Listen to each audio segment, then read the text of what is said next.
Matapos ang laban nila sa gubat, lumiban sa trabaho si Diego dahil inaasahan nito ang pagdating ni Julian. Pagsapit ng hapon, naganda ng maliit na salo-salo ang binata bilang pagsalubong sa mga bagong kaibigan. Tatay Diego, sino po bang may kaarawan? Bakit po kayo naghahanda? Tanong ni Rodel. Basta Rodel, malalaman mo na lang mamaya. Doon ka muna sa bakuran maglaro. Abala pa kami ng tatay Umar mo. Tugon ni Diego. Ilang sandali pa natapos na ang kanilang paghahanda. Matyagang nag-antay si Mang Omar at Diego. Samantalang si Rodel naman ay nakikipaglaro sa mga alaga nilang kambing. Napansin ni Mang Omar na halos lahat ng alagang hayop ay gising. Maging ang ibong dumadapo sa sanga ng puno ay tila nakabantay sa kung anong mangyayari. Ilang minuto pa ang nakalipas. Tuluyan ng pumaibabaw sa kalangitan ang bilog na buwan. Napakalinaw ng kalangitan ng mga sandaling iyon, kaya't kitang-kita ang kapaligiran sa tulong ng liwanag ng buwan. Biglang napahinto si Rodel sa pakikipaglaro nang maramdaman nitong may paparating. Napansin ito ni Diego, kaya kaagad niyang tinanong ang paslit. O anak, anong nangyari? Napalingon sa kanya si Rodel at tumugon. Meron pong dadating, tay. Naaamoy ko po sila. Malapit na sila, tay. Wika ni Rodel. Dali-daling binunot ng binata ang kanyang baril at tinutok sa direksyon kung nasaan nakatingin ang anak. Ibaba mo yan, kaibigan. Ako ang inaantay mong panauhin. May mga kasama lang ako. Wika ng boses ng lalaki. Dali-dali namang ibinaba ni Diego ang armas at humingi ng paumanhin. Patawad kaibigan, hindi ko alam na kayo pala ang paparating. Tumuloy kayo at pagdamutan nyo ang aming mayahanda. Tugon ni Diego. Amin ang karangalan, kaibigan.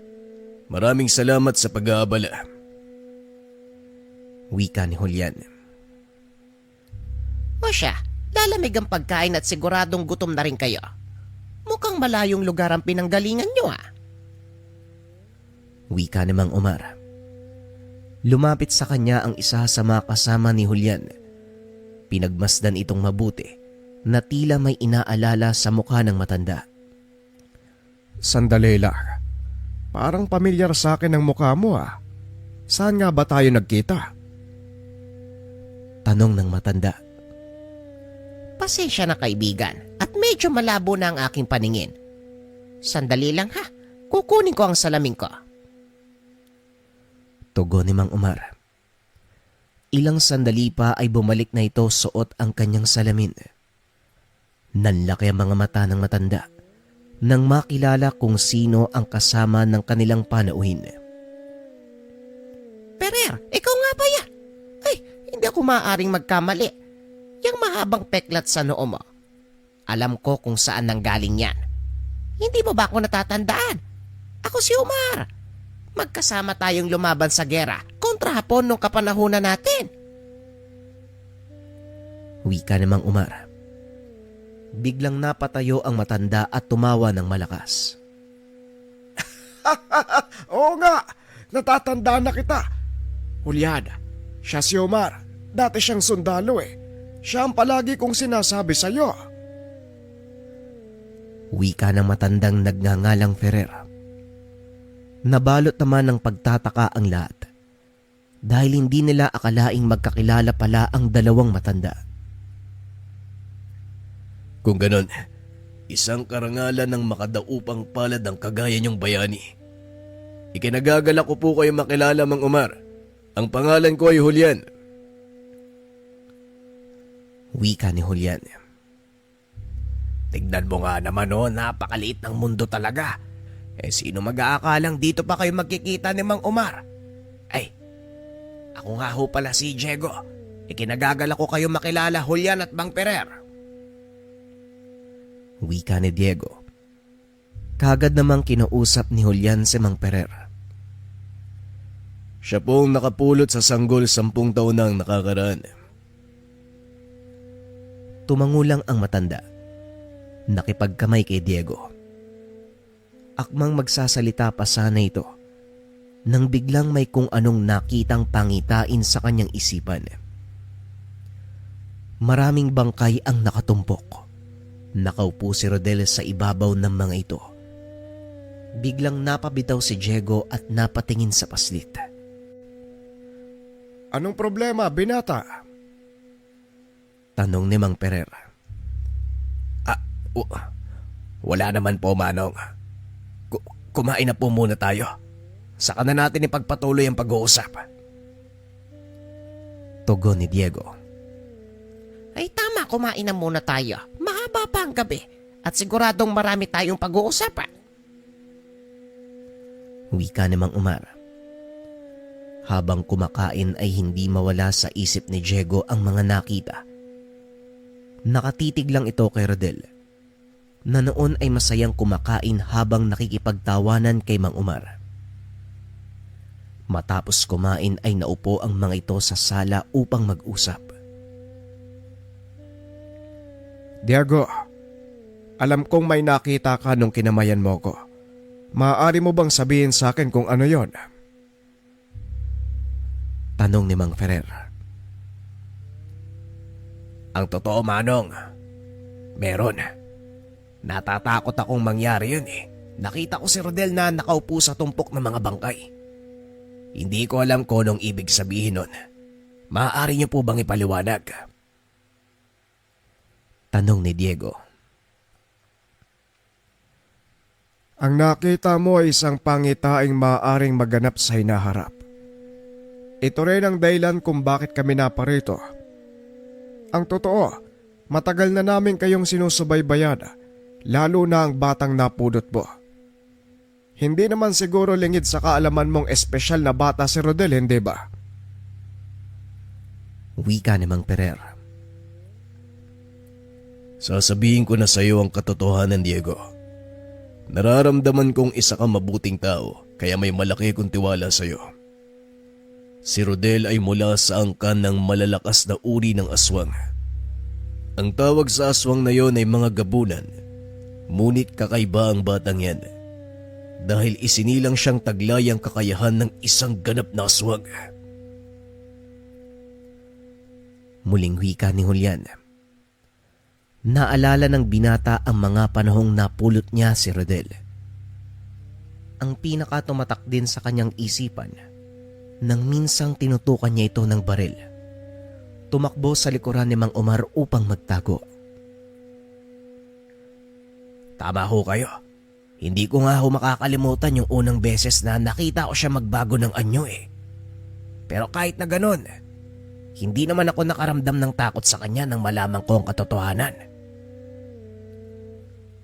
Tugon ni Diego. Yon ay dahil nabuo na ang inyong koneksyon. Kinilala ka ng paslit bilang ama at bahagi ng kanyang katawan. Natatandaan niya ang amoy mo at alam niyang ligtas siya kapiling mo. Wika ni Mang Ferrer. Bihira lang ang kagaya ni Rodel. Nakita na din ito ni tatay noon sa kanyang mga pangitain. Ito ang kinakatakutan ng aming mga kalahi. Ang pagdating ng isang tagulikas.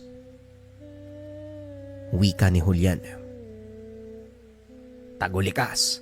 Ano naman ho yun? Tanong ni Diego. Kagad namang nagpaliwanag si Mang Ferrer.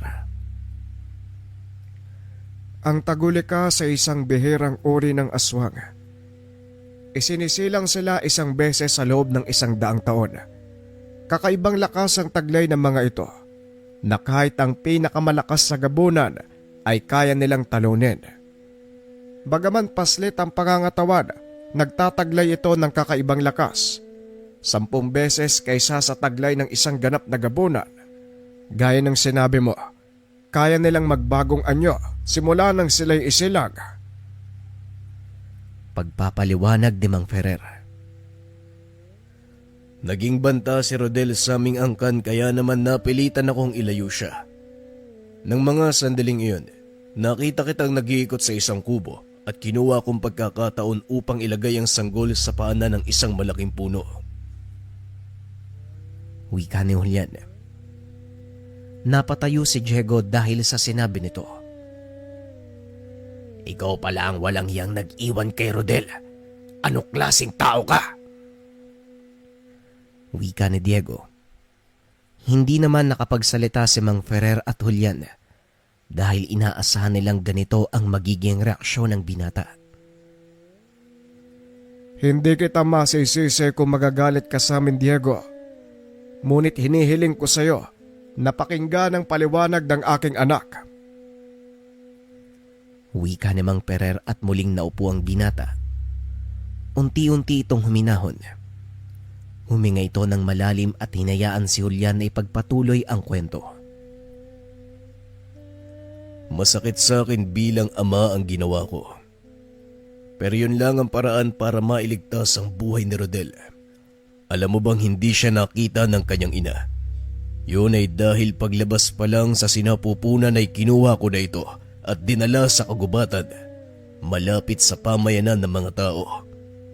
Nang gabing yun, hinahabol ako ng ilan sa aking mga kalay dahil gusto nilang patayin si Rodel. Muling wika ni Julian. Isang uri ng malakas na aswang si Rodel. Bakit gustong patayin? Hindi ba dapat matuwa kayo dahil may napabilang sa angkan nyo na malakas na nilalang? Tanong ni Diego. Kabaliktaran ang nangyari, Diego, dahil naging banta para sa kanila ang pagkasilang ng anak ko. Ang aking ama ang kasalukuyang pinuno ng aming angkan. Simula nang piliin naming magpakalayo-layo sa mga tao, nagkaroon kami ng payapang buhay. Ngunit kapalit naman ng kapayapaan ay ang mabigat na responsibilidad sa pagpapatupad ng batas.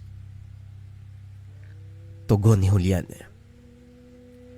Kabilang sa batas na yon ay ang pagpatay at pagkain sa mga tao. Marami ang tutol sa panukalang iyon na naging sanhi ng pagkakahiwalay ng mga angkan.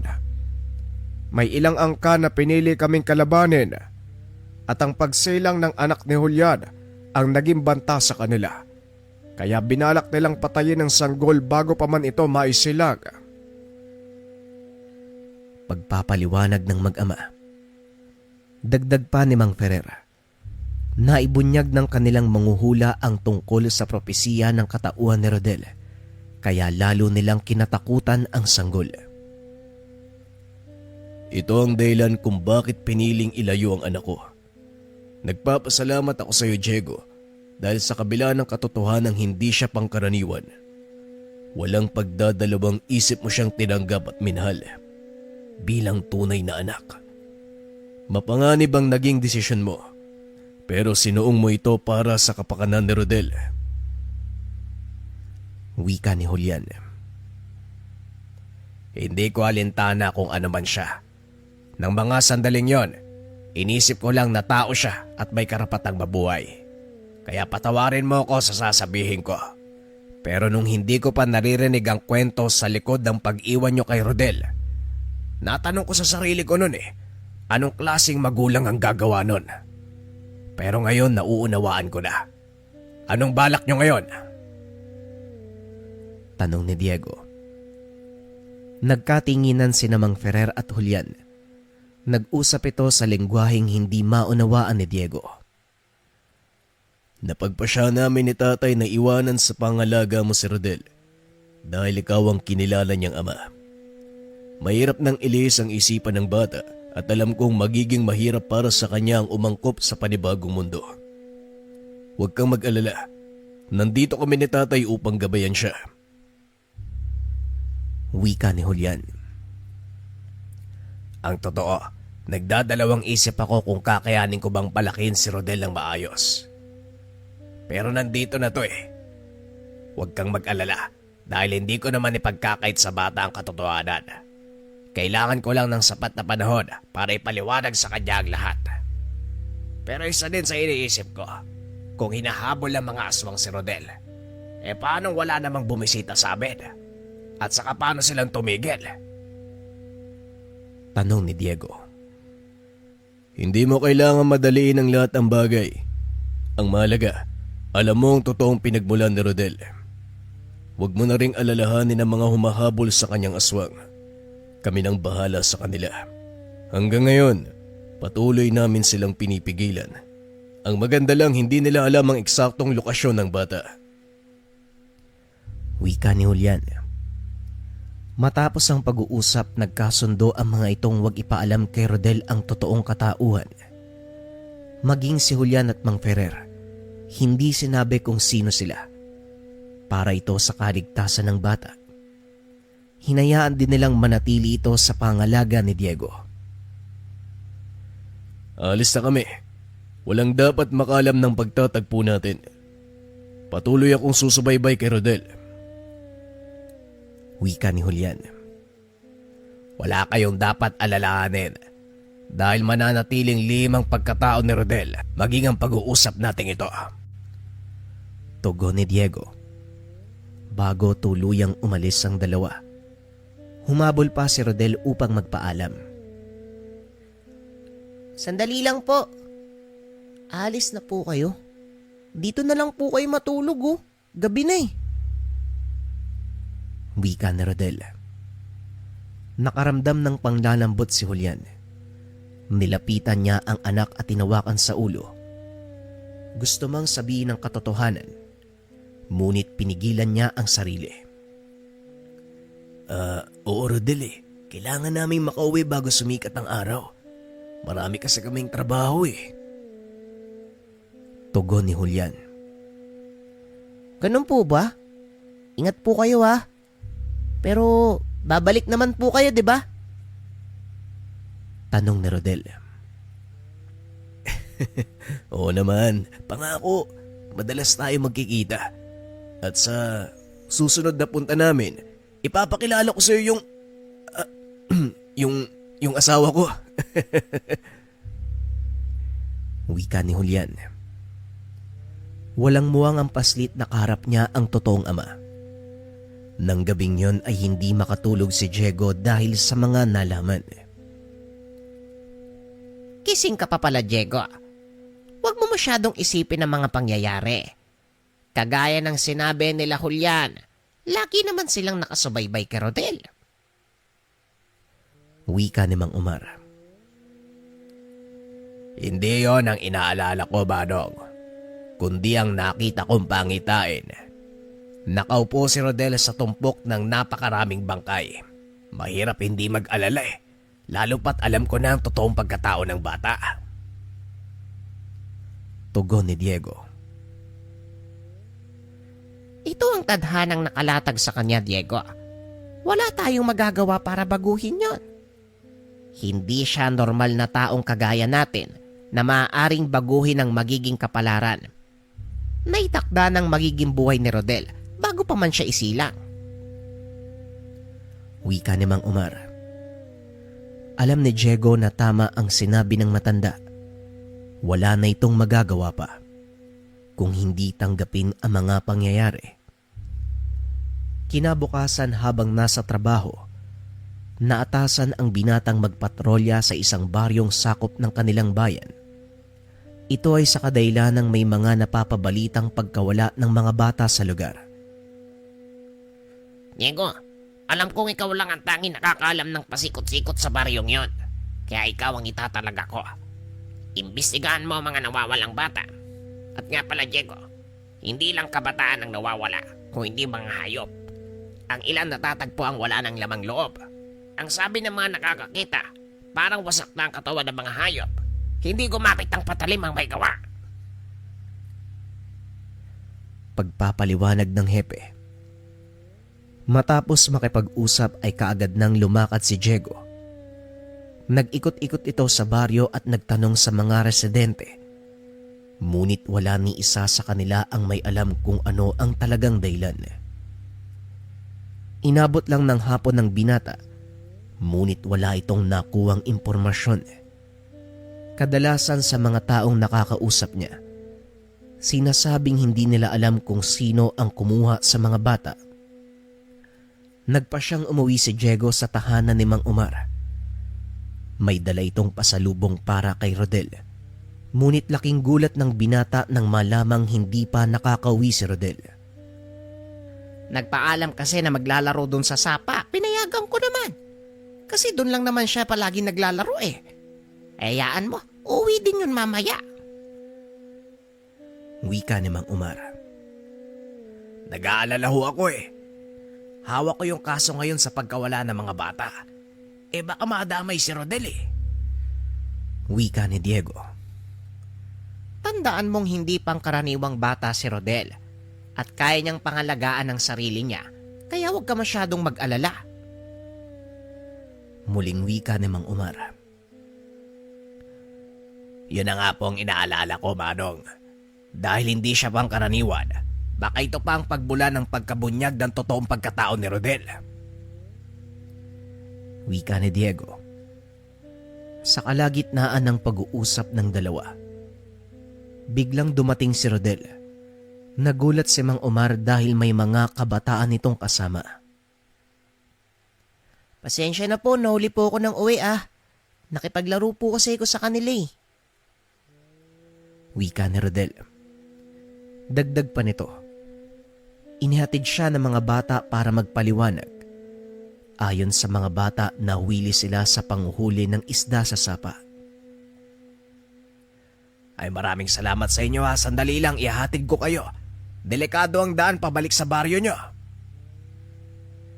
Tugon ni Diego. Habang naglalakad, kinakausap ni Diego si Rodel. Ngunit hindi sumasagot ang bata. Palinga-linga ito na tila may kung anong inaabangan. Biglang huminto sa paglalakad si Rodel. Hinawakan nito sa kamay si Diego. Kagad na pahinto ang binata at lumuhod upang magpantay sila ni Rodel. Bakit anak? Ano nangyayari? Tanong ni Diego. Bantayan niyo po yung mga batang kasama natin, tay. Meron po akong nararamdaman na paparating eh. Tugon ni Rodel. Biglang tinawag ni Diego ang mga bata at tinipon sa iisang lugar. Inantay nila ang susunod na mangyayari. Hindi nga nagkamali ang paslit. Biglang may lumabas mula sa gilid ng daan. Gumagapang ito sa lupa na parang buhaya. Sa isip ni Diego, wala namang malapit na ilog o sapa sa lugar. Kaya imposibleng makarating doon ang buhaya. Dito na inilabas ni Diego ang baril. Tinutukan ang nilalang. Akmang kakalabitin na sana ang gatilyo nang biglang hawakan ni Rodel ang kanyang kamay. Sandali lang po, tay. Parang hindi niya tayo nakikita. Wika ng paslit. Ngunit bigla itong huminto sa kanilang harapan at dahan-dahang tumayo sa dalawang paa.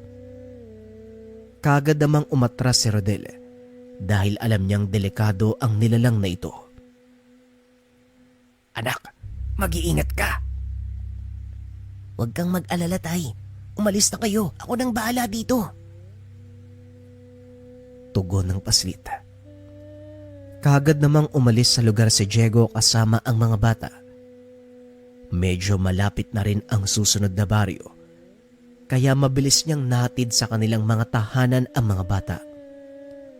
Matapos ay dali-dali siyang bumalik doon sa lugar. Ngunit pagdating nito ay wala na siyang nadatnan. Hinanap ng binata kung nasaan si Rodel. Sinundan nito ang mga bakas, ngunit sa kasamaang palad, naputol ang mga ito nang papasok na siya sa gubat. Kabado si Diego habang papasok ng kagubatan dahil na din sa alam niyang hindi pangkaraniwang nilalang ang maaari niyang makasagupa. Ngunit mas nangibabaw sa kanya ang pagiging ama. Nagpatuloy ito sa paghahanap hanggang sa makarinig ng malakas na kaluskos at sigawan mula sa dalawang nilalang na nag-aaway. Dito nasipat ni Diego si Rodel na nasa anyong aswang habang nakikipagbuno sa malaking nilalang. Nang mga sandaling iyon, nagtamo ng sugat sa katawan ng kalaban. Nahihirapan itong mahuli si Rodel dahil napakaliksing kumilos ng bata. Bukod pa dito, napakalakas ng mga ataking binibitawan nito sa tuwing tatamaan ang nilalang. Kagad itong napapadapa o hindi kaya naman ay tumitilapon palayo. Nagpatuloy sa panonood si Diego hanggang sa makita nitong hawak-hawak ni Rodel sa buntot ang nilalang. Inihampas ito sa puno. Akmang tatakas na sana ito, ngunit nagawa siyang abutan ni Rodel at gamit ang matatalas na kuko, biniyak nito ang katawan ng nilalang. Nanlaki ang mga mata ni Diego sa sumunod na ginawa ng bata. Dinukot ni Rodel ang puso ng kalaban. Walang pagdadalawang isip na kinain. Ilang sandali pa matapos niyang ubusin ang puso, nagkaroon ng pagbabago sa kanyang katawan. Tila tumubo ang matatalas na tinik sa likod nito. Nagkaroon ng malabaluting kaliskis sa braso, dibdib, hanggang sa balikat. Tumingala si Rodel sa bilog na buwan. Buong puwersa itong sumigaw. Nanindig ang balahibo ni Diego ng mga sandaling iyon. Sa hindi malamang dahilan, nakaramdam ito ng takot. Sa kabila ng katotohanang alam niya na si Rodel ang nilalang na iyon. Marahang naglakad ang binata palayo sa lugar. Nang marating ang kalsada, dali-dali itong tumakbo pauwi. Hingal kabayo itong dumating sa tahanan ni Mang Umar.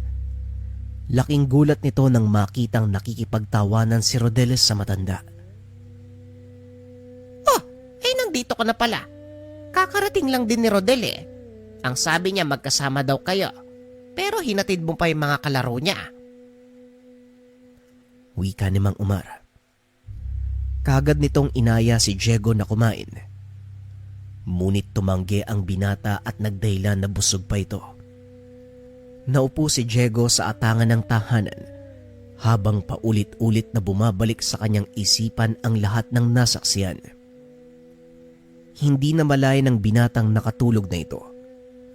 Maging sa panaginip, nakita niya ang napakalagim na tanawin.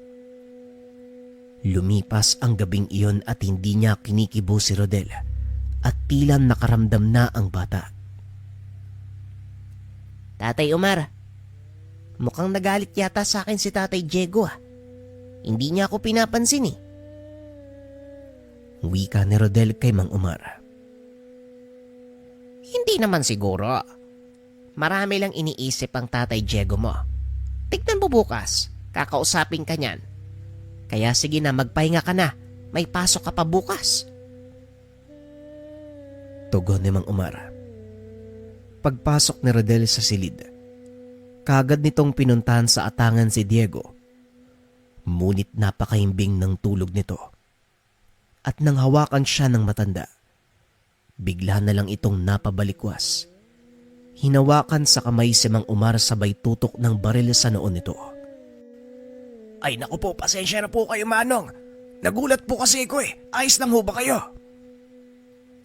Tanong ni Diego. Ayos lang naman ako. Huwag kang mag-alala. Dahil hindi ito ang unang beses na tinutukan ako ng baril sa ulo. Ano bang nangyayari sa'yo? Pansin ko simula nang umuwi ka kanina, balisa ka. At halos hindi mo pinapansin si Rodel. Ano bang nangyari? Tanong ni Mang Umar. Hindi ko nga alam Manong kung bakit ako nakaramdam ng takot eh. Gayong alam ko naman ang totoong pagkatao ni Rodel. Kanina habang nakikipaglaban siya, nakita ko ang totoong bangis ng anak-anakan ko. Kinain niya yung puso ng kalaban. Wika ni Diego. Walang ano-ano. Biglang lumitaw mula sa kadiliman si Julian. Ang takot na nararamdaman mo ay natural na reaksyon ng iyong katawan bilang isang tao. Nahaharap ka sa posibleng panganib kaya nakaramdam ka ng pagnanais na umalis sa lugar.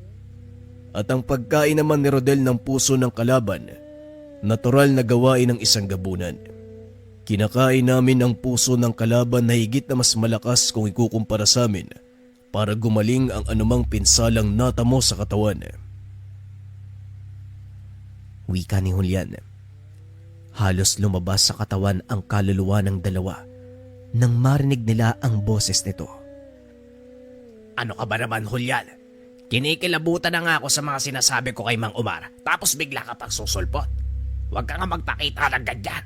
Eh mamaya, pareho kaming atakin sa puso eh. Wika ni Diego. Pasensya na kung nagulat kayo. Nakita ko ang laban kanina. Magaling ang pinakita ni Rodel. Sa kabila ng katotohanang walang nagturo sa kanya ng mga gagawin. Nangangahulugan lang na isa nga siyang tagulikas. Ngunit wala kayong dapat alalahanin. Kahit anong anyo pa ang ipakita ni Rodel, makikilala at makikilala pa din niya kayo. Wika ni Julian. Nang mga sandaling iyon, unti-unting nawawala ang takot ng binata sa paslit. Naroon ka sa labang iyon, Julian. Kaya sigurado kung nakita mo kung paanong tumubo sa katawan ni Rodel ang mga tinik at kaliskis. Bakit nangyari yun? Tanong ni Diego. Isa ito sa mga katangian ng taguligas. Nakukuha nila ang panlabas na anyo ng kalaban at ginagamit ito bilang pansariling lakas. Ito ang lamang ng isang taguligas. Kaya huwag kang mag-alala. Kung ano man ang makikita mo sa susunod pang mga araw, natural lang ang lahat ng yun. Sige na, hindi na ako magtatagal.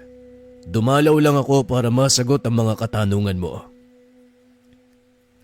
Wika ni Julian at kagad na itong umalis. Tama nga naman si Julian. Normal namang nakipag-usap sa akin si Rodel nang dumating siya. Hinahanap ka pa nga eh. Wika ni Mang Omar. Siguro nga tama si Julian, Manong. Nagulat lang kasi ako eh.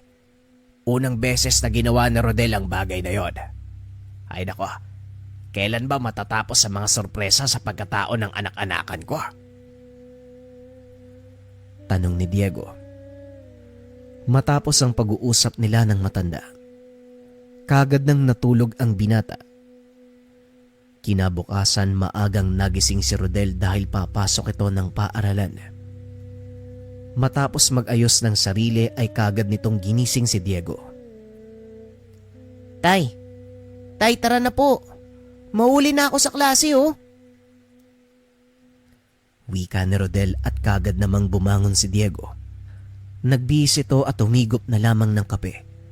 Nagpatuloy na sa paghatid sa bata. Habang nasa sasakyan, napansin ni Diego ang mga kalalakiyang may pasang sako. May dalang tabak ang mga ito. Nakita ng binata na may tumutulong dugo mula sa sako. Biglang pumasok sa isipan nito ang kasong hinahawakan. Nagkataong nanggaling ang mga ito sa baryo kung saan siya nag-iimbestiga. Mga kaibigan, maaari ko bang malaman kung anong laman ang dala niyong sako? Nga pala, pulis ako. Wika ni Diego at nagkatinginan ang mga ito. Habang marahang ibinababa ang mga dala. Unti-unti namang inilagay ni Diego ang kamay sa kanyang baril na nakasugbit sa tagiliran. Magandang umaga po.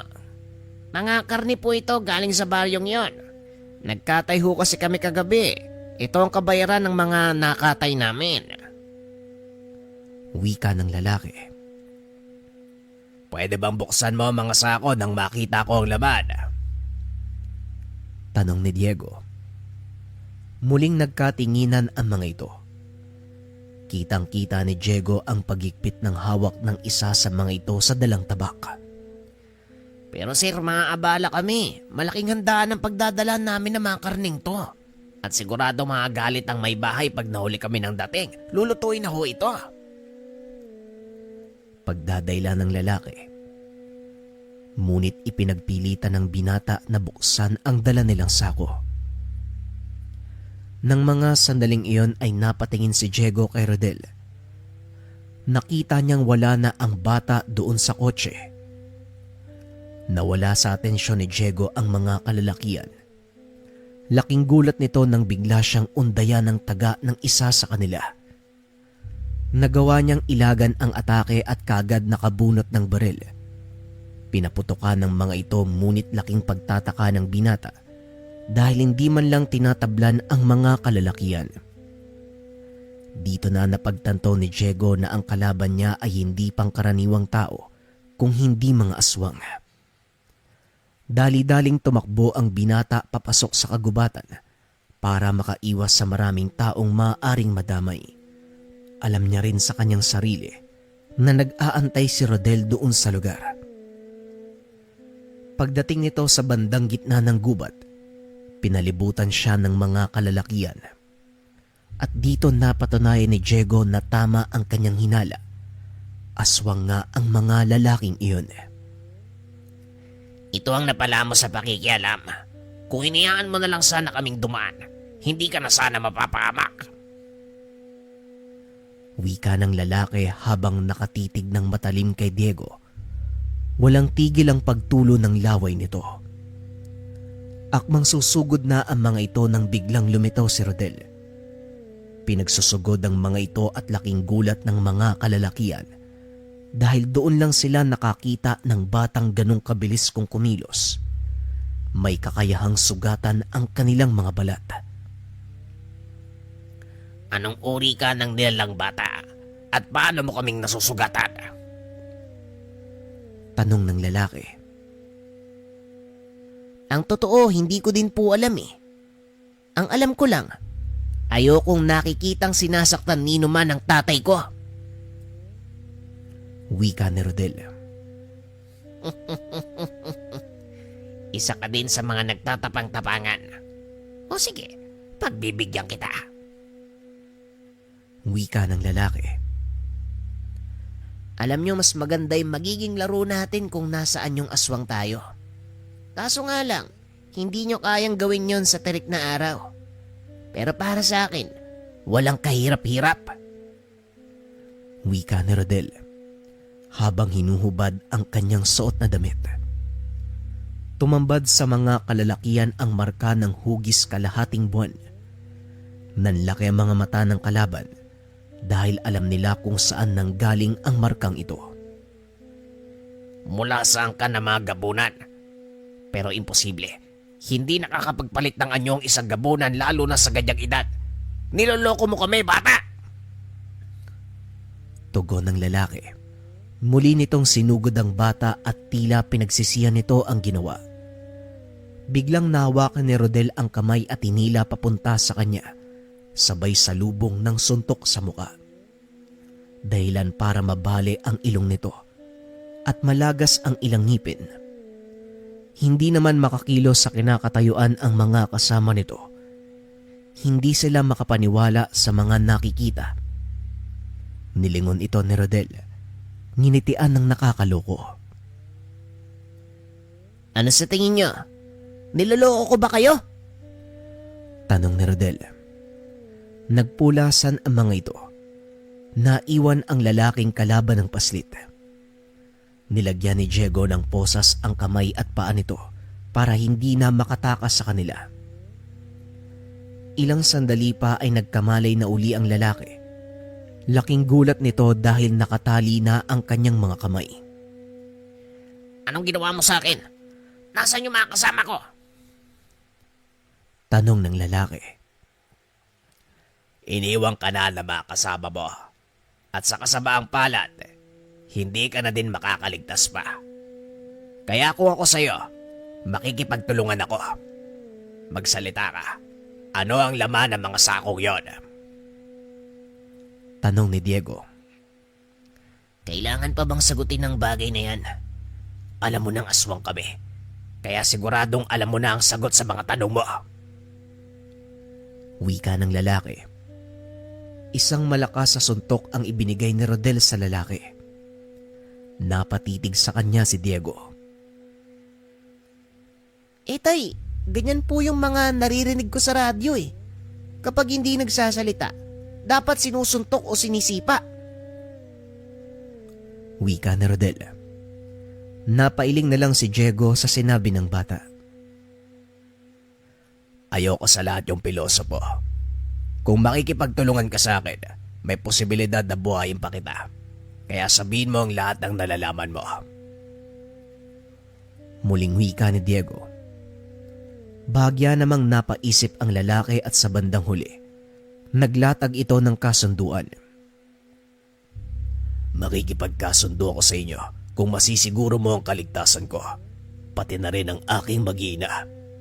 Dahil sa oras na magsalita ako, paniguradong hahanapin ng aming pinuno ang asawa at anak ko. Wika ng lalaki. Paano ko matutunto ng anak at asawa mo? Tugon ni Diego. Pakawalan mo ko at ituturo ko sa iyo ang pinagtataguan nila. Delikado ang buhay ng mga anak ko, lalo pat hinayaan yung makatakas ang 3 ko pang kasama. Tugon ng lalaki. Kung papakawalan kita, paano ko makakasigurong hindi mo ko tatakasan o gagawa ng anumang kalokohan? Tugon ni Diego. Buhay ng anak at asawa ko nakasalalay dito. Sa tingin mo, magsisinungaling pa ako? At isa pa ang batang kasama mo, isang gabunan. Marunong siyang makaamoy ng taong nagsisinungaling. Wika ng lalaki. Rodel, nagsasabi ba siya ng totoo? Tanong ni Diego. Opo, tay. Wala naman po ako naaamoy sa kanya na bahid ng kasinungalingan. Nang marinig ang sinabi ng bata, kagad tinanggal ni Diego ang posa sa kamay at paa nito. Ngayon ituro mo ang daan papunta sa kinaroroonan ng mag-ina mo. Wika ni Diego. Mabilis na naglakad ang mga ito palabas ng kagubatan, pabalik sa kotse ni Diego. Medyo malayo ang kinaroroonan nila. Mas makakabuti kung gagamitin namin ang kotse mo. Isa pa, matatabunan ng amoy ng batang ito ang amoy ko, kaya hindi nila ako madaling matutunton. Tugon ng lalaki. Pumayag naman si Diego. Inabot ng mahigit 15 minuto ang kanilang biyahe bago marating ang susunod na bayan. Huminto ang binata sa gitna ng daan at tinanong ang lalaki. Siguraduhin mo lang na hindi mo ako dinala sa isang patibong. Dahil sa oras na malaman ko, hindi ako magdadalawang isip na patayin ka, maging ang pamilya mo. Wika ni Diego. Maniwala ka sa akin. Walang patibong sa lugar na ito. Tanungin mo ang batang aswang kung may naaamoy siyang kalahi ko dito. Muling nilingon ni Diego ang anak-anakan. Umiling ito na ang ibig sabihin. Wala siyang naaamoy na kahit anong banta ng panganib sa lugar, maliban sa mga taong kapareho ang amoy ng lalaki. Totoo po ang sinasabi niya, tay. Wala po kayong dapat ipag-alala. Wika ni Rodel. Kagad na silang tumuloy papunta sa itinuturong lugar ng lalaki. At sa isang kubo nakita nito ang 2 paslit na nakaupo sa atangan. Nang masipat ng mga ito ang lalaki, mabilis na nagtakbuhan ang mga paslit para salubungin ang ama. Kumusta ang lagay ng nanay niyo? Binantayan niyo ba siya, gaya ng sinabi ko sa inyo? Tanong ng lalaki sa 2 paslit. Matapos ay sinabihan niya itong pumasok sa loob ng tahanan. Ang pangalan ko ay Ador. Ngayon siguro, naniniwala na kayo sa akin. Wika ni Ador. Oo, at mukhang kailangan na nating umalis sa lugar na ito. Pansamantala kayong mananatili sa tahanan namin para masigurado ang kaligtasan niyo. Tugon ni Diego. Pero mahihirapang kumilos ang asawa ko dahil kasalukuyan siyang nakaratay. Dahil ito sa kagagawan ng mga tao, ginamitan nila ng palasong isinawsaw sa dugo ng usa ang asawa ko, dahilan para maparalisa ang kalahati ng katawan niya. Wika ni Ador. Buhatin mo siya at ilagay sa kotse. Paniguradong may magagawa ang mga kaibigan ko. Magmadali ka na, Ador. At nga pala, Diego ang pangalan ko. Wika ni Diego. Dali-daling binuhat ni Ador ang asawa at sinakay sa kotse. Kasama ang dalawang paslit. Mabilis na silang umalis sa lugar. Pagdating sa tahanan ni Mang Umar, inihiga nila ang sugatang ginang sa mahabang upuan sa sala. Kinausap naman ni Diego si Rodel upang subukan na tawagin si Julian. Hindi na po kailangan, tay. Nandito na po siya. Tugon ni Rodel. Nakita ko mga nangyari kaya sinundan ko kayo dito. Tungkol naman sa babaeng yan, huwag kayong mag-alala dahil paparating na si tatay kasama ang asawa ko. Alam niya ang gagawin sa sugat na yan. Tugon ni Julian. Napalingon si Ador nang mapagtantong kilala niya ang taong nagsasalita. Julian, ikaw nga ba yan? Wika ni Ador. Teka, paanong nangyaring buhay ka pa, Ador? Kitang-kita ng dalawang mata ko kung paano kang pinatay ng mga tao. Tugon ni Julian. Nakaligtas kami ng asawa ko at sa tulong ng mga naituro sa akin ni Mang Ferrer, nagawa kong magbalat kayo at yon ang nakita mong pinagtataga ng mga tao. Wika ni Ador. Mabuti naman at buhay ka pa dahil may mga kasalanan kang kailangan panagutan. Pero wag mo munang isipin ang bagay na yun sa ngayon. Unahin muna natin ang kalagayan ng asawa mo. Pag-uusap ng dalawa. Ilang minuto pa ang lumipas, dumating si Mang Ferrer kasama ang isang magandang babae na halos kasing edad lang ni Julian. Mukhang nandito nang inaantay niya. Diego, maiwan na muna kita ha. Kailangan kong pumunta ng bukid. Wika ni Mang Umar. Ngunit pinigilan ito ng binata. Huwag po muna kayong umalis, Manong. Delikado pa. Nakatakas sa mga kasama ni Ador. Paniguradong alam nila na wala na si Ador sa kanyang tahanan. Wika ni Diego. Ganun ba? O siya, mananatili na lang muna ako dito. Ang totoo, kinikilabutan ako dahil puro aswang ang nasa loob ng tahanan. Tugon ni Mang Umar. Wala kang dapat ikatakot, Manong. Puro kaibigan natin ang mga yan. Wika ni Diego. Halika, doon tayo sa kusina. Balita ko mahusay kang gumawa ng kape. Wika ni Mang Ferrer. Samantalang si Rodel naman, napatitig sa kasamang babae ng matanda. Napapangiti ito na tila nakakita ng diwata. Nga pala, Rodel. Asawa ko, si Madel. Wika ni Julian. Tama nga ang sinabi sa akin ni Julian. Malaki ka na nga. Ikinagagalak kitang makita, Rodel. Wika ng babae. Laking gulat ng paslit dahil bigla siyang niyakap nito. Nakakailang naman po yung ginawa nyo. Tugon ni Rodel. Hayaan mo lang ako na yakapin ka kahit sandali.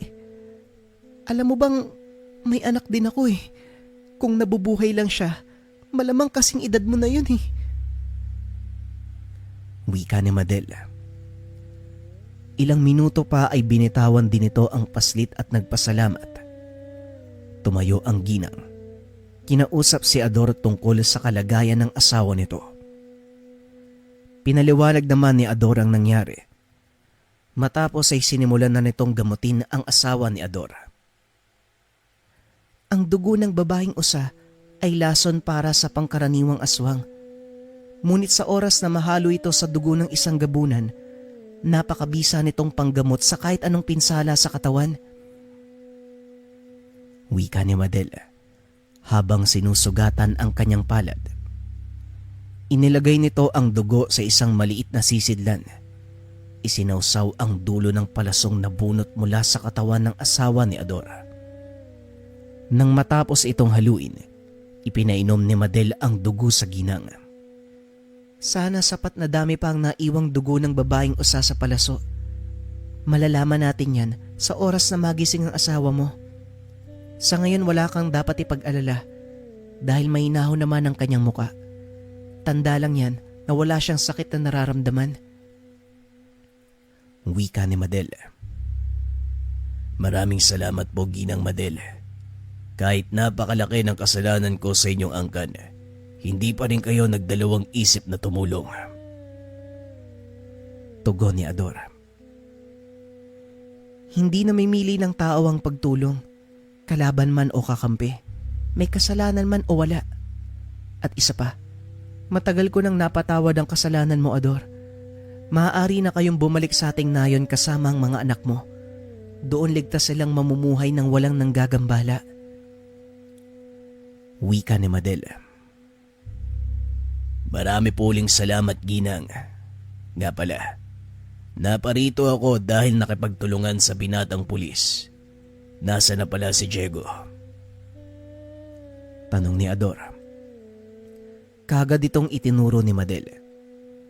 Nilapitan ni Ador ang binata na noon ay nasa kalagitnaan ng pakikipag-usap kay Julian. Diego, mawalang galang na. Naisa na kitang makausap tungkol sa aking pangako. Wika ni Ador. Magsalita ka, Ador. Wala kang dapat alalahanin.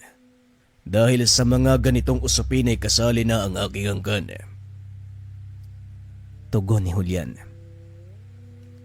Maraming salamat, Supremo Julian. Napilitan kaming dukutin ang mga kabataan sa kabilang baryo sa ilalim ng utos ni Mang Tasyo, ang kapatid ng tatay nyo. Ginagawa niya ito para ipakita sa inyo ang pagre-rebelde. Wika ni Ador.